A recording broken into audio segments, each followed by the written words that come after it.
Hello everyone, welcome back to my channel. Thank you very much. In this video, once again, we have to be talking about the flag issue or the flag blunder by SJKC Chung Hua, which has caused some politicians to make a big issue out of something that can be resolved in a simple, responsible and amicable manner. So this video is titled 5 Questions for Politicians Who Likes to Politicize the issue of what I consider mistakes in terms of presenting the flag. Now, we have known from the past that this flag issue was at one time Sinchu daily with a picture of the flag in a wrongful manner, and then after that we have the flag blunder by none other than the Ministry of Education itself on its SPM report. Then we also have Parti Islam Malaysia, who's so loud in criticizing Sinchu daily. They also have the flag blunder in their Terengganu event.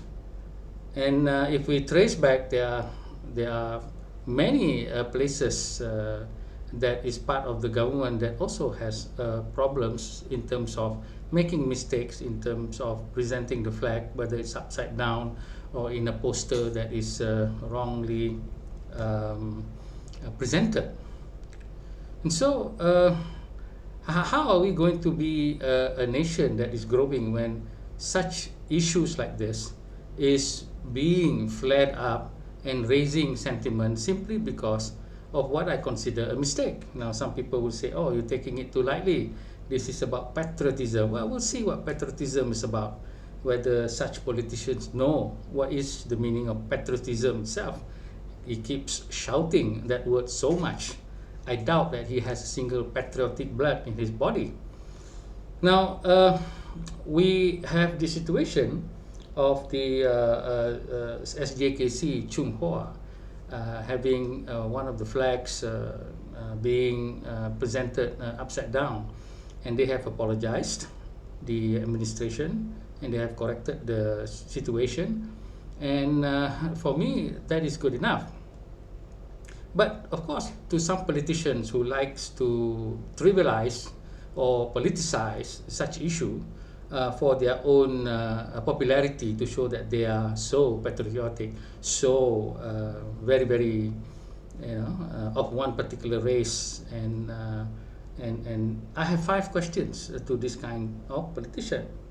First of all, if I were a politician and I saw this flag by Scholar Chung Hua or any place, or whether it's Sinchu or whether it's the ministry and all that, the first thing I would do is to check back whether this school or this place or whatever it is, or this group like Parti Islam Malaysia, have they done such things before?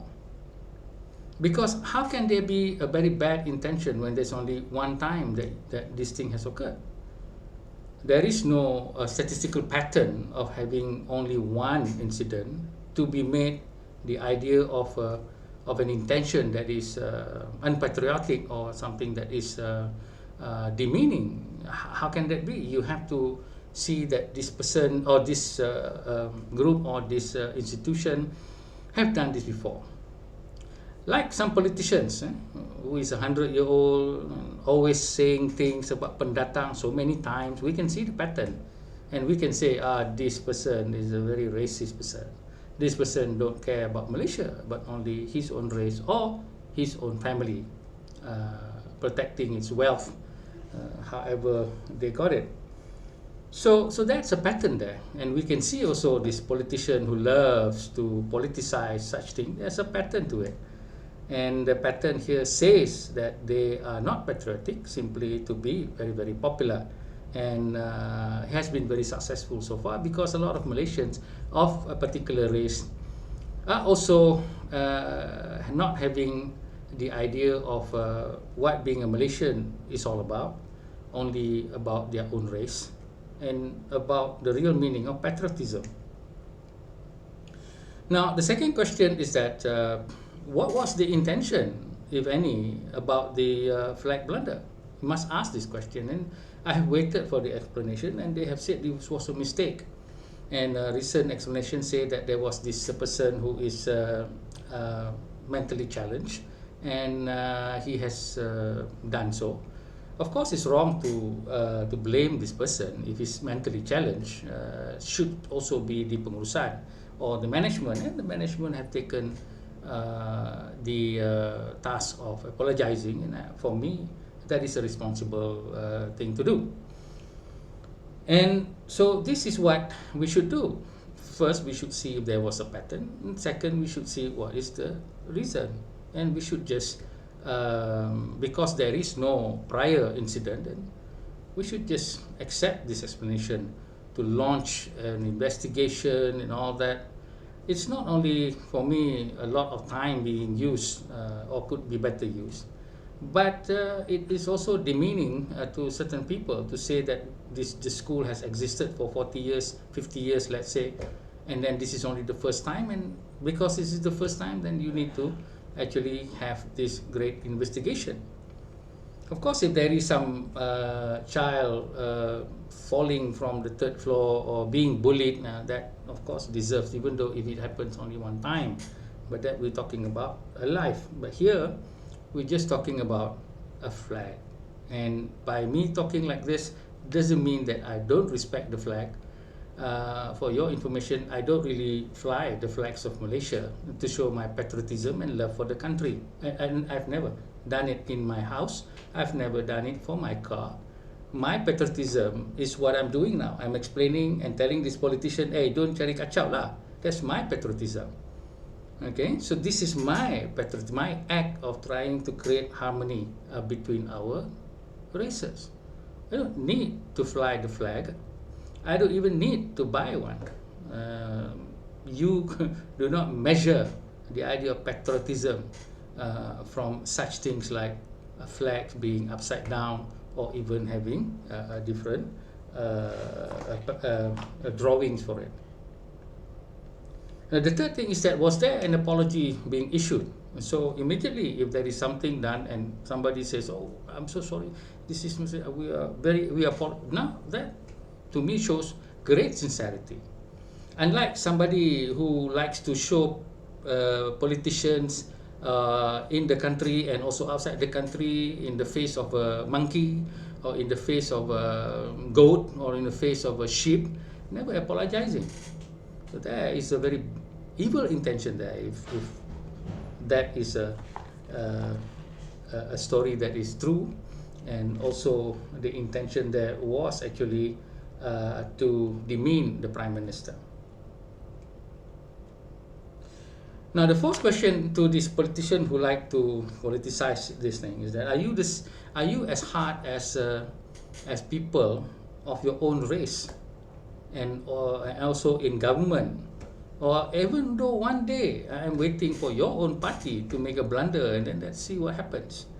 Are you the same in calling other people unpatriotic or calling other people tidak bersyukur or whatever? I mean, this kind of language is totally irresponsible and unjustified for our citizens who have been here for many decades, who have contributed in terms of teaching our children. Not only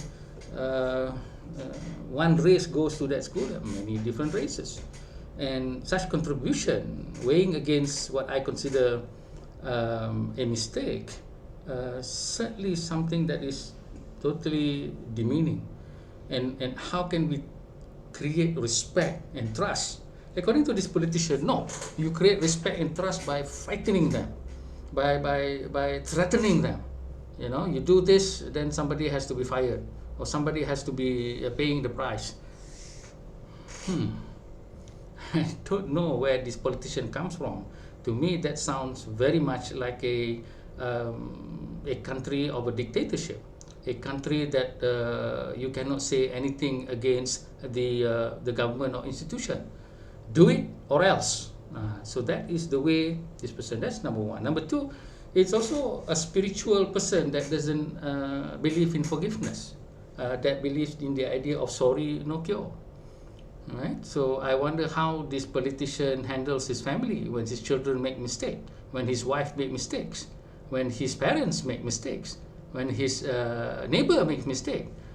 Is he going to say, "Oi, son, daughter, wife, and neighbor, sorry, no cure, okay, and I will have to punish you for the mistakes"? Is this the way that we should be living? I am not sure I like to live with that situation. Now, finally, I like to ask this politician, do you know the meaning of patriotism? It seems that this person only knows the idea of patriotism from, taking care of the flag, make sure that it's the spokes are correct in number and all that. And well, that's, to me, is one of the very perhaps lower in the rank of what I would consider patriotism. Now, patriotism is love of the country, and you show that by defending the country. There are Malays, Chinese, Indians, Kadazan, Iban who have fought and died. Has this politician ever fought and being hurt? I don't think so.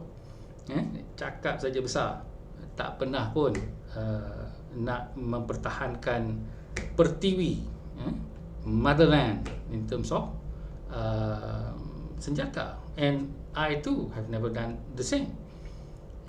So I respect greatly for those people who shows patriotism in that. As I said, my patriotism is simply trying to explain things, to write about things, to talk to people, to explain to young people, the country is like this and this is how we should do it. This is what I do. I don't necessarily get paid for all my public talks. I have given so many podcasts that there's no payment there. So I do it simply because I believe in it. And to me, I think that's a patriotic call. Now, the other patriotism, perhaps, I think, would be also keeping the good name of Malaysia when we are overseas and with others, and certainly being good with our neighbors and not calling them sheep or goats. And I think that is also being patriotic in that way. I do believe also that we should help each other, regardless of race, regardless of religion.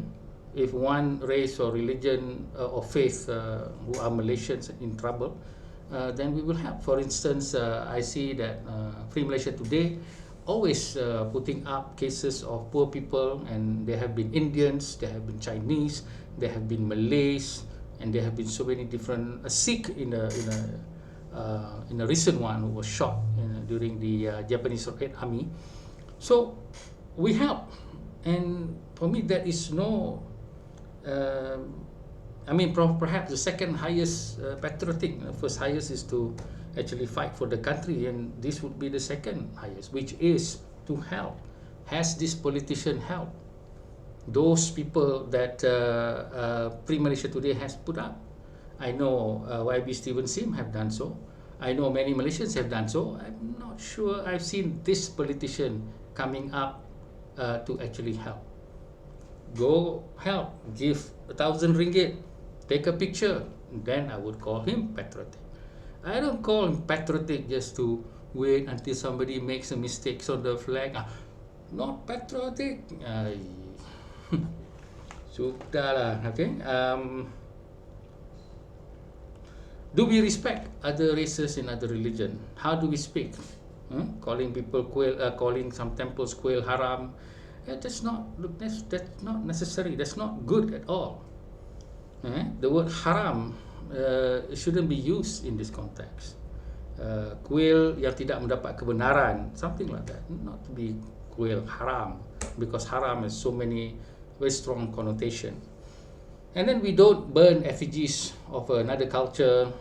I don't think we do that, but there are some silly university students starting to burn effigies of the Prime Minister, and luckily they are of the same race, but I say they are still silly, and they definitely have no sense of what patriotism is all about. It's not about honoring Anwar Ibrahim. No, Anwar Ibrahim is the Prime Minister elected by the people. we have to honor the office of the Prime Minister. And if we talk to the Prime Minister, we cannot say, "Oi!" We have to say, "Tuan Yang Berhormat, Datuk Seri, maaf saya ingin menyatakan tidak persetujuan terhadap kenyataan Yang Berhormat." This is how you talk. You don't go burn the effigy and say, "Ini tak bagus punya Prime Minister," as if you can do any better. This is not respecting the Prime Minister. It's certainly not a patriotic thing to do. So lastly, of course, all the symbols of the country, the coat of arms and the flags, certainly we need to respect. I certainly never remember how many stripes there are, but certainly if I were to draw it, I would definitely have to go and look into the internet. But the other thing is that I don't even know what the coat of arms actually looks like, but then I'll just have to go into the internet if I were to actually present it and things like that. So it doesn't mean that we have less patriotism if we forget